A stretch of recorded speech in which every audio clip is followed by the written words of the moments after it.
Assalamualaikum warahmatullahi wabarakatuh. Alhamdulillahilladzi arsala rasulahu bil huda wa dinil haq liyudhhirahu ala dini kulli wa kafa billahi syahida. Asyhadu an la ilaha illallah wahdahu la syarikalah wa asyhadu anna Muhammadan abduhu wa rasuluh nabiyya ba'dah. Allahumma shalli wa sallim wa barik ala sayyidina Muhammadin wa ala alihi wa sahbihi ajma'in, amma ba'du. Qala Allah ta'ala fil Qur'anil Karim wa huwa asdaqul qailin. A'udzu billahi minasyaitonir rajim. Bismillahirrahmanirrahim. Ya ayyuhalladzina amanu kutiba 'alaikumus syiyam kama kutiba 'alal ladzina min qablikum la'allakum tattaqun. Puji dan syukur marilah kita panjatkan kepada Allah Subhanahu wa taala. Salat dan salam semoga dilimpahkan kepada junjungan kita, qudwah hasanah bagi umat manusia, Nabi besar Muhammad sallallahu alaihi wasallam beserta keluarga, para sahabat dan seluruh umatnya yang istiqamah menjalankan syariatnya sampai hari kiamat. Ikhwati man rahimahullah, ketika Allah mewajibkan ibadah secara umum, baik ibadah sholat, puasa, atau ibadah yang lain, di balik perintah itu pasti ada sebuah hikmah, pasti ada sebuah rahasia. Kalau sekarang kita diwajibkan untuk melaksanakan puasa di bulan suci Ramadan, insya Allah ketika puasa tersebut dilaksanakan dengan sepenuh hati, sesuai dengan aturan Allah dan Rasulnya, pasti akan membawa hikmah yang luar biasa besar terhadap kita sebagai orang yang taat melaksanakan kewajiban kepada Allah Subhanahu wa taala. Salah seorang ulama besar, Syekh Janluji, dalam kitabnya Hikmatut Tasawwuf wa Falsafatihi, hikmah syariat Allah dan hikmah filsafat yang dibuat oleh manusia, beliau mengatakan ada beberapa hal hikmah diwajibkan puasa. Hikmah yang pertama, ketika kita melaksanakan puasa, itu adalah sebagai tanda mensyukuri nikmat Allah Subhanahu wa taala.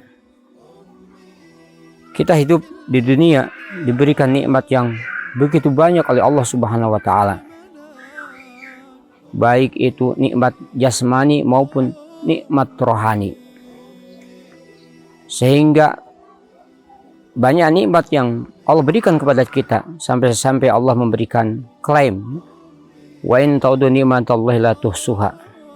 Apabila kalian mencoba menghitung nikmat dari Allah, niscaya nikmat tersebut tidak akan pernah terhitung. Jadi yang pertama, kata beliau, hikmah puasa itu adalah bentuk kita mensyukuri nikmat Allah Subhanahu wa taala. Yang kedua, hikmah puasa yang beliau kemukakan yaitu id'afu syahwatiz jima', melemahkan keinginan nafsu berhubungan suami istri. Dengan kita melaksanakan saum, insya Allah hasrat keinginan nafsu untuk melakukan hubungan suami istri akan bisa dikendalikan. Sehingga dalam salah sebuah hadis Rasulullah SAW menjelaskan, man istata'a minkumul ba'at falyatajawwaz fa illam yastati fa alaihi bisyam fa innahu wija'. Ya ma'syarus sabab man istata'a minkumul ba'at, wahai para pemuda, apabila kalian sudah punya ada keinginan untuk kawin, silahkan kawin apabila kalian sudah mampu.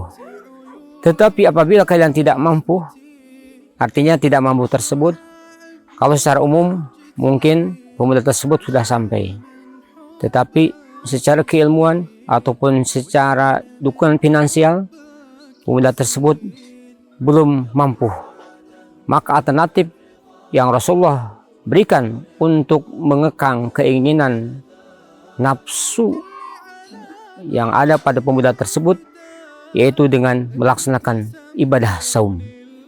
Karena saum ini insya Allah akan bisa mengekar keinginan nafsu kita. Karena kalau tidak bisa dikendalikan, itu sangat berbahaya. Ikhwati mirahullah,